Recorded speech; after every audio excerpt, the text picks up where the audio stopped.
Bonjour, bienvenue dans le podcast L'histoire des Germains, des Francs et des Mérovingiens. Je m'appelle Xavier. Et je m'appelle Romain. Abonnez-vous à notre podcast sérieux, mais pas trop, conçu pour les passionnés d'histoire qui veulent tout comprendre sur ces rois et leurs peuples comme leurs aventures durant le premier millénaire. Suivez-nous sur les réseaux sociaux Facebook et Instagram. Et n'hésitez pas à nous donner des étoiles sur votre application de balado favorite. Ou même, écrivez-nous un petit message à meropodcast.fr@gmail.com, ça fait toujours plaisir. Épisode 60. La grosse confiance. Clovis a frappé un grand coup en 486 avec l'annexion du royaume de Syagrius. Un exploit qui n'est que le premier acte d'une longue carrière de serial annexeur qui va bouleverser la Gaule dans cette période de post-empire d'Occident. Sauf que si les événements qui suivent sont attestés dans les grandes lignes, leur enchaînement précis est plus sujet à conjecture. Et on ne peut que supputer, ce que nous adorons faire. Reconstituer la vie de Clovis en utilisant les écrits de Grégoire de Tours, qui sont notoirement embrouillés et simplifiés, c'est un peu comme essayer de monter un meuble Ikea sans le manuel. Toutes les pièces de ce puzzle historique ont le mauvais goût de pouvoir s'imbriquer de 50 manières différentes, avec un peu de bon sens et un zeste de mauvaise foi. Et quel que soit l'assemblage, à la fin, il reste toujours un truc un peu bizarre, sans qu'on ne sache vraiment pourquoi. Alors, pour ne pas embrouiller tout le monde, disons tout de suite qu'on a fait un choix dans notre narration et dans la chronologie que nous allons vous présenter. Un choix assumé, mais forcément contestable, puisque des dizaines de théories concurrentes existent sur la suite logique des événements post-486. Donc si vous n'entendez pas parler du triptyque mariage, conversion et baptême de Clovis dans cet épisode, ou le prochain, pas de panique. Et pas la peine de nous écrire des mails enflammés. Tout est normal, et on vous expliquera nos choix, un peu de patience. En tout état de cause, il s'est quand même passé un paquet d'autres choses dans la vie du nouveau roi des Francs, une fois la victoire contre Syagrius acquise. Laissez-nous vous les raconter dans ce nouvel épisode.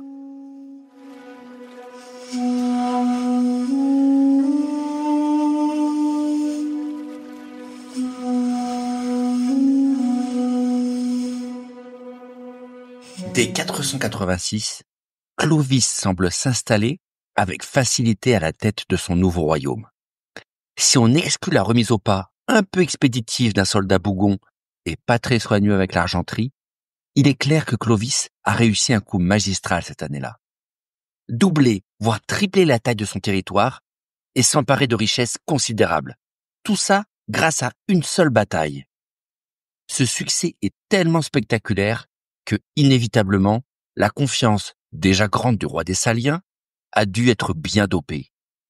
Et puis, au-delà de la victoire militaire brute, si l'épisode de Soissons nous apprend bien quelque chose, c'est que Clovis a bien retenu la leçon de Rémy, son nouvel ami de Reims, et qu'il a un plan très clair dans la tête qui s'appelle gouverner, et pas dévaster.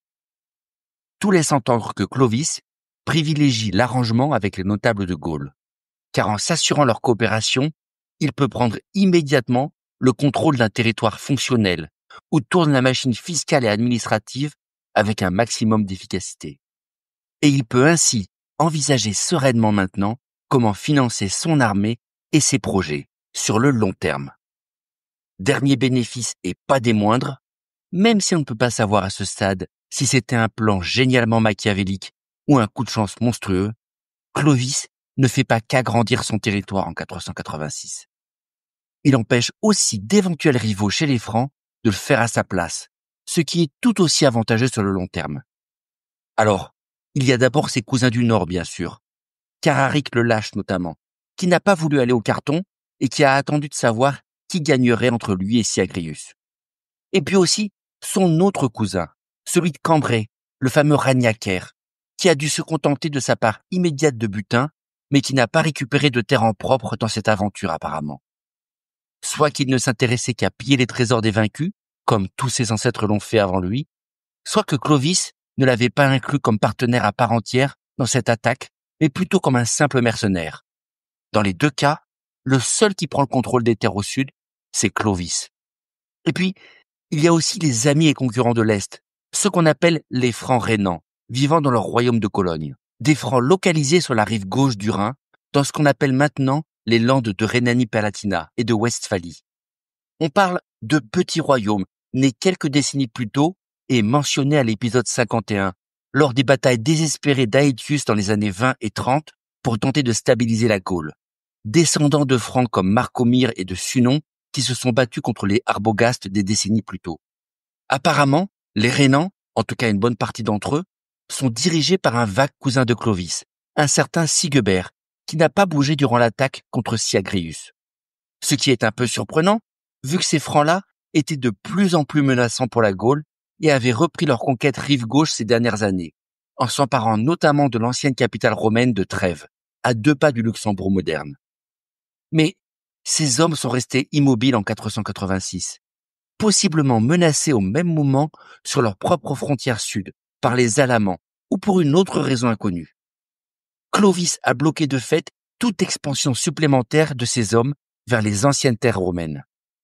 Et comble de l'astuce pour notre roi, il a donc réussi ce coup sans antagoniser tous ces hommes. Ça paraît clair avec Ragnacaire, qui a contribué à l'entreprise et a dû être rémunéré pour ça, mais aussi avec Sigebert, probablement, car c'est sans doute à ce moment-là que le roi des Saliens a réalisé un coup de maître en jouant la carte de l'amour en parallèle à celle de la guerre. Car en 485 ou 486, tout laisse penser que Clovis s'est marié à une princesse rhénane venue du royaume de son cousin de Cologne. Waouh! J'ai failli tomber de mon char à bœuf. Le mariage de Clovis, pour moi, bercé que j'ai été par tous les récits classiques qui nous bassinent avec la princesse Clotilde, c'est bien sûr le mariage avec la fameuse Burgonde chrétienne, nicéenne, qui va l'amener à la conversion au christianisme. Et là, tu nous parles d'un premier mariage. Mais qui est cette princesse rhénane? Un premier amour de jeunesse, sacrifié sur l'autel de la politique? Ou une vulgaire blondasse arriviste d'outre-Rhin qu'aurait épousé Clovis? On n'a malheureusement pas conservé le prénom de la dite princesse, et on ne sait absolument rien d'elle. Bien évidemment, l'évêque Grégoire en parle à peine, presque contraint de la mentionner en 2 mots, quand il doit nous parler de son fils, le roi Thierry Ier ou Théodoric, qui reviendra évidemment lors de la saison 4 de ce balado. Un silence que beaucoup d'historiens ont pris pour un signe de son insignifiance, reprenant le vocable de Grégoire utilisé pour les reines qu'il n'aime pas, de concubines ou d'épouses de 2e rang. Mais cette hypothèse est désormais contestée par la plupart des historiens, qui voient là un effacement a posteriori d'une épouse païenne par l'évêque.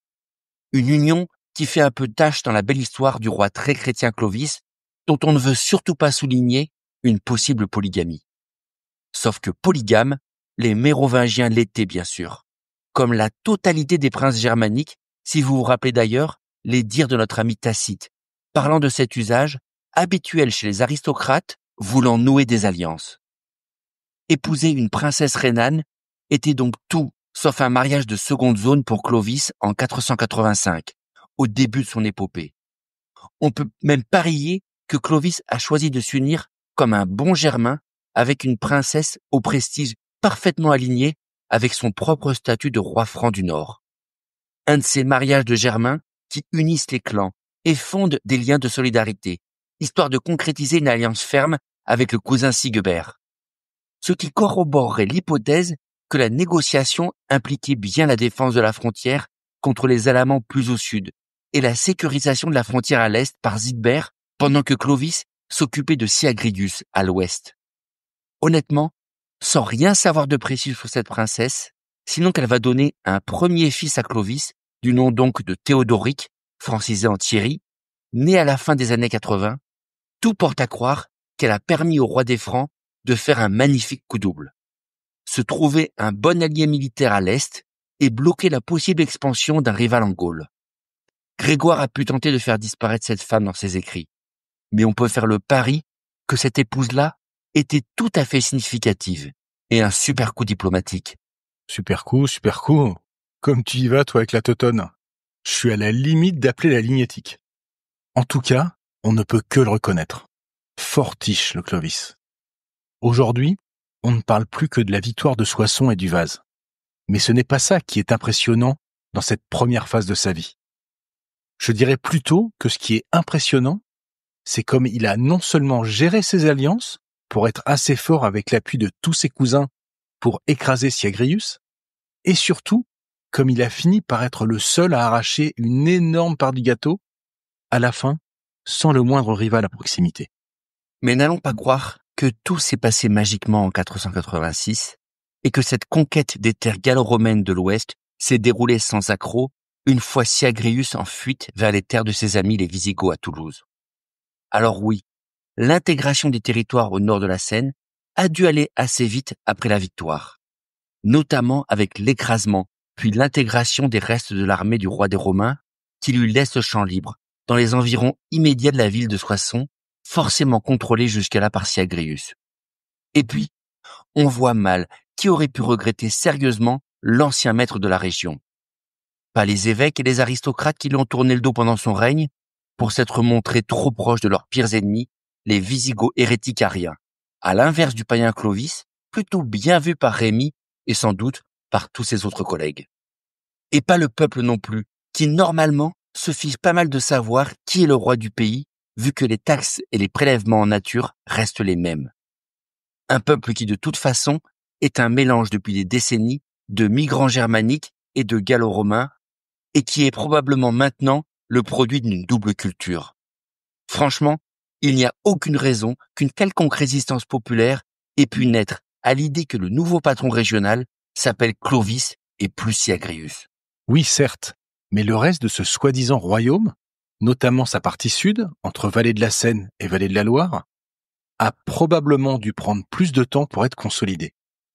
Même si a posteriori, c'est impossible de détailler avec sûreté les opérations militaires, sinon en lisant entre les lignes des quelques textes et hagiographies des saints qui nous sont parvenus.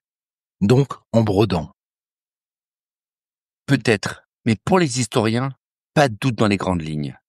Clovis va mettre à profit les quelques années devant lui pour essayer de s'emparer d'un maximum de territoires annexes une fois le cœur du royaume de Siagrius entre ses mains.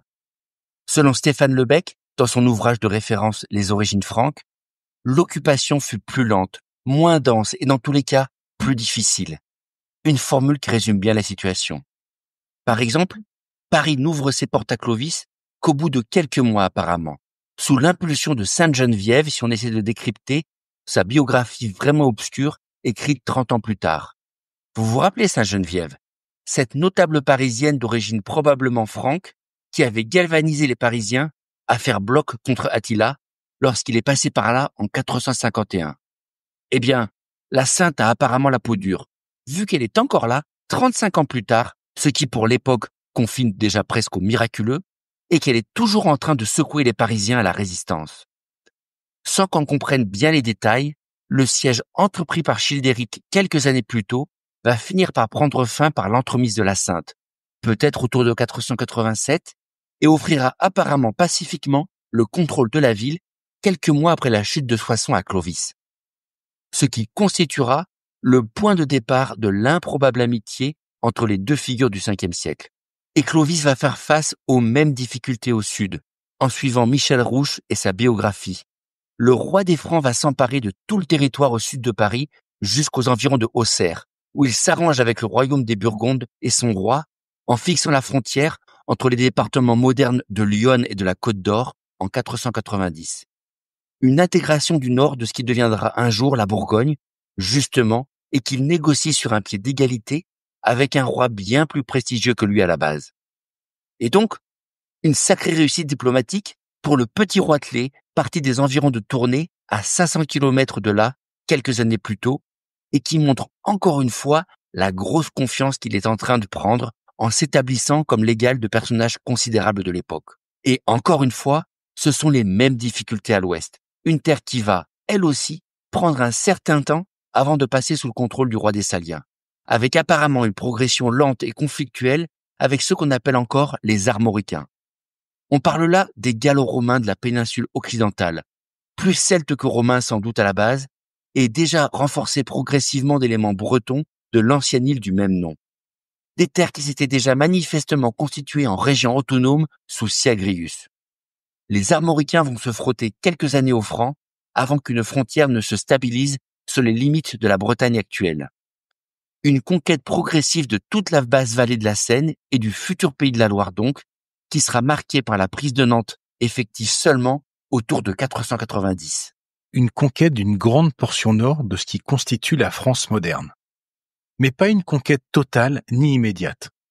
Ce qui peut facilement se comprendre au vu de la germanisation pour le coup très partielle de ces autres régions, bien plus gallo-romaines que la Champagne ou les Hauts-de-France. Au final, que ça ait fait partie de l'ancien royaume de Syagrius ou pas, Clovis a réussi à récupérer tous les territoires ouverts devant lui. Apparemment, jusqu'à ce qu'il tombe sur des gars un peu décidés à lui résister. Son attitude pourrait se résumer à un bon bluff du genre « Si personne ne veut vraiment se battre pour ça, on n'a qu'à dire que c'est moi qui commande. » Une posture un peu gonflée, mais qui fonctionne dans les années après la chute de Soissons. Sans doute parce qu'il a su bien sécuriser ses arrières par son alliance avec son cousin Sigbert de Cologne et la neutralité des princes francaliens comme Cararic ou Ragnacaire. Et qu'il a su profiter du vide politique et militaire de ces régions pour occuper progressivement le terrain que personne n'était en mesure de lui contester, en se montrant conciliant avec les pouvoirs en place comme les évêques. D'une certaine manière, 490 marque un point intéressant pour Clovis. Il a au minimum quintuplé la taille de son royaume, il a réduit les menaces en stabilisant sa frontière à l'ouest, au sud et à l'est, et il s'est établi diplomatiquement à un niveau comparable aux autres rois barbares d'Occident, et il a maintenant un héritier mâle de sa princesse rhénane. Un homme raisonnablement ambitieux pourrait se dire qu'il a réussi dans la vie, et qu'il peut profiter de sa nouvelle situation, qu'il a étendu son emprise au maximum, et que maintenant qu'il n'a plus que des points durs ou des royaumes puissants face à lui, il peut relâcher la pression. Ce qui explique sans doute pourquoi, en 491, Clovis prend son armée, retraverse l'ensemble de son royaume et va s'attaquer au nord-est à ce que Grégoire appelle les Thuringiens. Car Clovis est tout, sauf un homme raisonnablement ambitieux. Alors pourquoi attaquer les Thuringiens, qui sont possiblement ses propres parents, puisque c'est la famille d'origine de sa maman, la reine Basine selon Grégoire? Personne ne le sait, et d'ailleurs, la même ambiguïté subsiste que celle dont on a parlé à l'épisode 55. Est-ce que les Thuringiens sont les habitants vivant autour de Tongres, et qui pourraient être une simple autre tribu franque proche des Saliens, comme on l'a soupçonné pour l'exil de Childéric 30 ans plus tôt?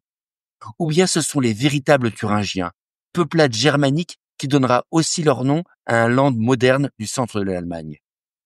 Si c'est le deuxième cas, on aurait affaire à un morceau bien plus énorme, un royaume d'une taille équivalente au sien et qui couvrirait une grosse partie du centre de l'Allemagne moderne.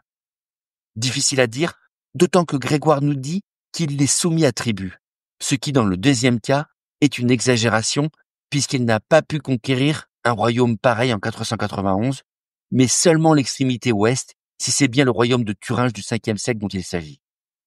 Ce serait dans ce cas-là des territoires centrés entre le Rhin et le Vézère, où une partie des Thuringiens aurait pu s'installer durant le grand chambardement des dernières décennies.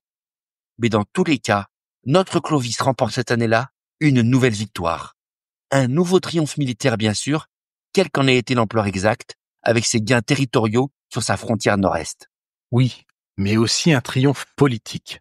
Parce qu'à partir de là, Clovis s'impose sur la scène européenne comme un véritable juggernaut. C'est lui, l'homme qui monte au nord de l'Europe. Et qui doit d'ailleurs commencer à inquiéter un peu tous ses voisins, qui doivent probablement se demander quand cette petite comédie va s'arrêter. Le gars, de 486 à 491, il a dû multiplier son territoire par 5 ou 10. En grossissant à l'ouest, au sud et à l'est. Et en mettant des raclées ici et là à tous ceux qui passaient. Et qui va, un peu par surprise, nous sortir la carte de l'amour. C'est bien ça? Eh oui, mais il nous faut faire un bref retour en arrière sur la situation en Italie cette fois. Odoacre, l'ancien allié de Childéric et seigneur de guerre barbare, qui a déposé en 476 le dernier empereur romain, a fait l'erreur de se fâcher avec Zénon, l'empereur d'Orient. et la dégradation de leur relation est telle que Zénon finit par mandater le roi des Ostrogoths, un barbare ultra romanisé du nom de Théodoric, pour régler le problème odoacre en faisant d'une pierre deux coups à partir de 488. Les Ostrogoths qui, si vous vous rappelez, sont les cousins des Visigoths, restés plus longtemps outre-Danube et ayant subi longtemps la domination des Huns. Zénon décide donc de lâcher les Ostrogoths vers l'ouest, ce qui lui permet de se débarrasser de ce peuple turbulent et qui espère donc, grâce à cette attaque téléguidée, remettre la province historique romaine sous la domination de Constantinople. L'Ostrogoth traverse donc l'Illyrie avec son armée, puis arrive en Italie autour de 489 pour combattre Odoacre, au même moment où Clovis finit par s'imposer dans le nord de la Gaule. Une lutte sans pitié s'engage donc entre les deux chefs barbares et leurs armées respectives qui va rester indécise pendant 4 ans, car ni l'un ni l'autre n'arrive à s'imposer. Le challenger Théodoric s'est bien emparé d'une partie de l'Italie du Nord, mais il est incapable d'arriver à bout de son ennemi alors que la grande puissance locale, les Burgondes, profitent de la pagaille dans la péninsule pour attaquer à leur tour le nord de la Ligurie. Une situation bien trouble donc qui rappelle les meilleures heures des guerres civiles de l'Empire du IIIe ou du Ve siècle. Il est difficile d'être précis sur le timing pour le coup, mais Clovis va faire un choix stratégique tout à fait astucieux à ce moment-là. Même s'ils ne se sont jamais rencontrés, Clovis et Théodoric vont réaliser qu'ils ont les mêmes intérêts, et notamment de mettre sous pression la puissance burgonde en l'encerclant de chaque côté pour contrer les ambitions de ces hommes en Gaule ou en Italie. Les deux souverains décident donc de former une alliance, scellée évidemment par un joli mariage. Clovis, qui apparemment aimait beaucoup ses sœurs, mais savait quand même les utiliser, prend sa décision au début des années 90. Et il accepte donc d'envoyer sa petite sœur Odoflède épouser Théodoric et devenir du même coup l'allié et le beau-frère du grand roi des Ostrogoths. Est-ce que cette alliance a eu lieu avant, pendant ou après la fin de la guerre d'Italie des années 90 ? Impossible d'être sûr, mais c'est dans ces années-là. Si ça a été conclu avant, ça a été un sacré coup de génie de Clovis qui aurait sécurisé toute sa frontière sud contre les Burgondes et aurait fait le bon pari sur l'avenir au moment où tout restait encore indécis. Et si ça s'est produit après, c'est simplement que Clovis était déjà vu comme un allié assez convaincant pour séduire Théodoric l'Ostrogoth et en faire son ami. Quoi qu'il en soit, février 493, après 4 années de guerre et un siège interminable de la ville de Ravenne, où il l'a encerclée, Théodoric l'Ostrogoth, beau-frère ou futur beau-frère de Clovis, force son ennemi Odoacre à signer un traité de paix. Un accord qui entérine leur décision de diriger conjointement l'Italie dorénavant. Une belle négociation pour une paix des braves entre les deux seigneurs de guerre barbares du Sud, qui se conclura, comme dans un album d'Astérix, par un joli banquet, en mars de cette année-là, pour sceller la naissance de ce drôle de duo, maintenant à la tête d'un immense territoire, nominalement à nouveau sous le contrôle de Constantinople. Un joli banquet, oui. Mais un banquet plutôt à la sauce des noces pourpres de Game of Thrones. Parce qu'au moment du toast entre les officiers des deux camps, Théodoric sort son épée, il égorge de ses propres mains Odoacre, donnant ainsi le signal à ses hommes du massacre général de tout l'état-major de son ennemi. Belle époque que ce bas empire romain où tous les coups pandards sont permis. Enfin, Théodoric l'Ostrogoth a gagné son trône en 496 et devient donc le seul maître de l'Italie. Et il a un nouvel ami à l'ouest, son beau-frère Clovis. Ce qui est quand même trop fort comme résultat. En 493, le Salien a réussi absolument tout ce qu'il a entrepris. Un vrai sans faute. Superbe armée, territoire imposant, alliés militaires surpuissants au sud, princesse rhénane. Le jeune, en 8 ans, il est passé de 0 à héros, comme disent nos amis armoricains. C'est sûr que les années 490, aussi difficiles soient-elles à comprendre dans l'enchaînement des événements, montrent que Clovis a changé littéralement de division. Et c'est un roi vraiment puissant et en pleine confiance qui intervient en 496 pour aider son cousin Sigbert contre les Alamans. Car la menace des Germains sur le Haut-Rhin reste très présente fin du Ve siècle. Les Alamans, ces barbares d'Allemagne du Sud, anciens compères des Francs du IIIe siècle, n'ont jamais réussi ou voulu s'intégrer côté romain. Ils sont restés farouchement germaniques et indépendants de l'Empire, en gardant leur territoire du côté du Bade-Wurtemberg allemand actuel, et restent une puissance hostile pour les nouveaux patrons du nord de la Gaule que sont maintenant devenus les Francs. Alors, Grégoire de Tours simplifie probablement la situation militaire en décrivant des campagnes uniques ultra simplifiées, notamment en faisant passer Clovis pour un super-héros réglant le compte de ses ennemis en une seule belle campagne militaire propre et nette avant de passer aux suivantes. Mais les situations sont probablement plus complexes, notamment lorsqu'on a affaire à des États encore en gestation. Et les campagnes militaires aussi, qui durent plusieurs saisons et finissent rarement par l'anéantissement en une seule campagne d'une nation hostile. C'est là probablement le cas avec les Alamans, où les combats avec les Francs ont dû s'étirer pendant des années, voire des décennies. Est-ce que c'est la raison pour laquelle Sigebert n'a pas été inclus dans l'invasion du royaume de 70 ans plus tôt? C'est bien possible. Quoi qu'il en soit, il semble qu'en 496, les Alamans réalisent une incursion massive dans le Rhénanie-Palatinat et l'Alsace moderne. Alors oui, désolé, c'est sûrement le 5e Länder allemand dont on parle dans cet épisode. Mais retenez simplement la rive gauche du Rhin, entre Strasbourg et Cologne pour faire simple. Une expansion probablement mal contenue par Sigebert qui finit mutilée lors de la fameuse bataille dite de Tolbiac, une ville connue aujourd'hui sous le nom de Zulpich au sud de Cologne. Sigebert perd littéralement son genou dans l'affaire, au point qu'il en restera handicapé tout le reste de sa vie et prendra dorénavant le surnom de boiteux. Alors, on va laisser de côté pour l'instant l'épineuse question du serment à Jésus-Christ que Clovis aurait fait ce jour-là, puisque rien n'est très sûr là-dedans, ni le serment qui daterait de cette bataille, ni même la matérialité de cette promesse, mais on verra ça plus tard. Disons que la seule chose acceptée globalement par la communauté historique, c'est que Clovis est bien venu aider son cousin autour de 496 dans cette phase de la guerre contre les Alamans, qu'ils aient participé ensemble ou non à la bataille où Sigebert perd son genou. Et que les Saliens ont bien permis, au final, de retourner la situation militaire et de repousser les ennemis de l'autre côté du Rhin, probablement donnant le contrôle de la région de Metz au cousin Sigebert, alors qu'ils renvoyaient les Alamans dans leur forêt d'outre-Rhin. Il est vraiment partout, Super Clovis. Tous les 2 ans, il bascule d'un front à un autre. Je ne sais pas de combien soldats il lui restait, mais c'est une véritable tornade, le gars. On parle toujours de Syagrius à cause du vase, mais il a écrasé un paquet d'autres ennemis aussi redoutables que lui dans les 10 ans qui ont suivi. Si je comprends bien, c'est comme ça qu'il finit le 5e siècle, le roi des Saliens, avec un beau 4-0 contre le reste de l'Europe et tout le monde bien calmé maintenant autour de lui. Eh bien non.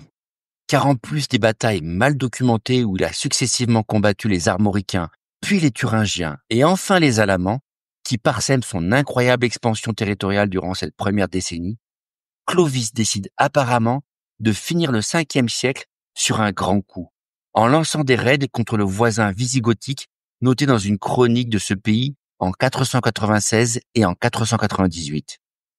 Même si les historiens restent divisés sur la matérialité de ces campagnes, il semble bien que, profitant par opportunisme de la distraction probable des Visigoths qui ont des troubles civils sur les bras dans leur possession ibérique, les Francs viennent piller le Grand Ouest et s'attaquer à la ville de Bordeaux, assiégée en 498. Une ville qu'ils réussissent à prendre d'assaut d'ailleurs, en capturant au passage le général Visigoth, dont on n'entendra plus jamais parler. Alors, les attaques de la fin des années 90, si elles ont vraiment eu lieu, ne sont-elles que des coups d'épée dans l'eau pour Clovis, pour garder ses troupes au top de leur forme, ou a-t-on affaire à autre chose? C'est probablement beaucoup plus que ça, car des raids de ce type peuvent offrir 2 avantages formidables à Clovis. D'abord, du butin, ce qui ne se refuse jamais pour un chef pillard qui a toujours besoin de payer ses soldats pour les garder motivés et prêts à de nouveaux exploits. Et puis surtout, de la confiance, une grosse confiance, que prouveraient ces attaques, même limitées, contre ce qui reste l'état le plus puissant et le plus gigantesque à l'ouest, qu'est le royaume wisigoth. Mais avec autant de triomphes se succédant à un rythme effréné sur 10 ans, et face à des adversaires barbaro-romains apparemment incapables de s'unir pour résister à ce serial annexeur, rien ne semble pouvoir satisfaire l'appétit grandissant de notre homme, dont l'ambition semble sans limite. Un petit trait de caractère qu'on n'a pas fini d'observer chez le nouvel homme fort du Nord. Clovis a donc tout réussi dans les années 90 et ses succès laissent présager un 5e siècle en fanfare pour ceux qu'on va appeler désormais les Mérovingiens. Maintenant que Clovis a montré qu'il pouvait mater n'importe lequel de ses voisins sur le champ de bataille, y a-t-il encore quelqu'un pour l'arrêter dans l'ex-empire romain? Enfin, tous ses voisins, il y en a bien un qui résiste encore et toujours au jeune roi. Il s'agit en effet des Burgondes, au sud, qui sont restés étrangement calmes et prudemment à l'écart de ces arrivistes de Mérovingiens. Mais comme moi, vous aurez certainement noté qu'ils ont eu la mauvaise idée de chercher des noises au nouvel ami et beau-frère de Clovis, l'Ostrogoth Théodoric, en l'attaquant dans son dos en Ligurie. Mais pour qui ils se prennent, ces pourris? Je ne sais pas pour vous, mais moi, j'ai l'impression que maintenant, une petite visite sur les bords de la Saône s'impose pour Clovis. Merci d'avoir écouté cet épisode de L'histoire des Germains, des Francs et des Mérovingiens, le podcast dédié à l'histoire de France durant le premier millénaire. N'hésitez pas à nous écrire à meropodcast.fr@gmail.com et rendez-vous au prochain épisode.